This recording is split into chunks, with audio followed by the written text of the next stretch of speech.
Ashwanth coke അല്ല വിളിച്ചത്, നമ്മൾ അങ്ങനെ പറഞ്ഞിട്ടുമില്ല. അശ്വന്ത് കോക്കിനെ റെപ്രസെന്റ് ചെയ്ത ഒരാളാണ് നമ്മളെ വിളിച്ചത്. ഒടുവിൽ കുറ്റസമ്മതം നടത്തി അല്ലേ? ഞാൻ അവിടെ ഇരുന്നാണ് മനസ്സിലാക്കുന്നത് ഇങ്ങനെ ഒരു കാര്യം സംഭവിച്ചിട്ടുണ്ടെന്ന് പോലും. എന്റെ അടുത്ത് അതെന്റെ ടീമിന്റെ ഭാഗത്തുനിന്ന് ഒരു കോൺവെർസേഷനായി വന്നിട്ടില്ല. നീ ഒറ്റ ഒരുത്തിയല്ലേ ഇവിടെ ഇരുന്ന് അമ്പയെ പറഞ്ഞിളക്കി ഇത്രയും ആക്കി വെച്ചത്? ഇത് എടാ മാധവ് സുരേഷ്, നാണം ഉണ്ടെങ്കിൽ നീ നിനക്ക് വീട്ടിയത് ഞാൻ പൈസ വാങ്ങിച്ചത്. നീ എങ്ങനെ പറഞ്ഞോടാ? വേറെ ഒരു വഴിയില്ല ഗായ്സ്, പെട്ടിരിക്കുകയാണ് നമ്മൾ ശരിക്കും. മാധവ് അശ്വന്ത് ഗോക്കിന്റെ പ്രതികരണം കേട്ട് കാണും. ഒരുപക്ഷെ അത് അല്പം കടുത്ത പ്രതികരണമാണ്. അയ്യോ ഓർമ്മിപ്പിക്കല്ലേ പൊന്നെ. അതൊന്നും സാരമില്ല, ഇവന് ഇതൊക്കെ പറയുവാ. എന്താണ് മാധവ് ഇത് കേട്ടപ്പോ തോന്നിയത്?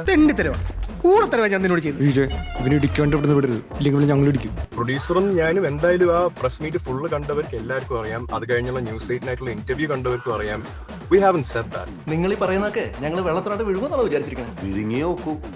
ആ എന്നെയും എന്റെ അച്ഛന്റെ പേര് ചേർത്തുമാണ് അഗൈൻ എടുത്തു പറയുക. അദ്ദേഹം എന്റെ അച്ഛനെയും ചേട്ടനെയും പറ്റി ഒരുപാട് നല്ലത് അതിൽ പറഞ്ഞിട്ടുണ്ടായിരുന്നു. പക്ഷെ അത്യാവശ്യം മോശമായിട്ട് തന്നെയാണ് പറഞ്ഞത്.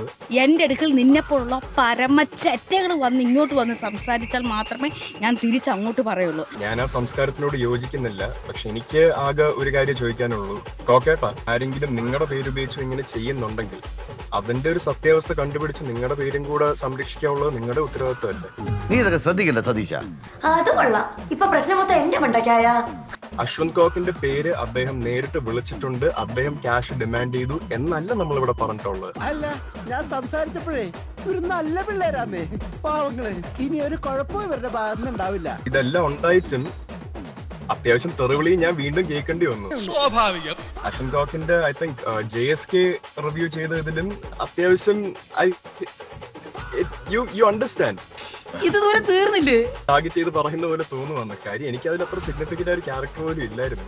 100 ദിവസം ഷൂട്ട് ചെയ്തിട്ടുണ്ട്, കഴപ്പ് വരുന്നു. JSK കഴിഞ്ഞിറങ്ങിയ സിനിമയുടെ കുമ്മാട്ടിക്കളി, അതിലെ അത്യാവശ്യം കളിയാക്കിപ്പെട്ട ട്രോൾ ചെയ്യപ്പെട്ട ഒരു ഡയലോഗ് വെച്ച് ആളെന്നെ ഒരുപാട് തരം താത്തുന്ന രീതിയിൽ പറയാറുണ്ട്. എന്നാലേ അത് അവളുടെ കയ്യിലിരിപ്പുണ്ടാ, ചെന്ന് പറ വരാ മനസ്സിലെന്ന്. ഈ ഒരു അവസ്ഥയിൽ എങ്ങോട്ടാണ് ഇവരുടെ ഒരു പോക്ക്?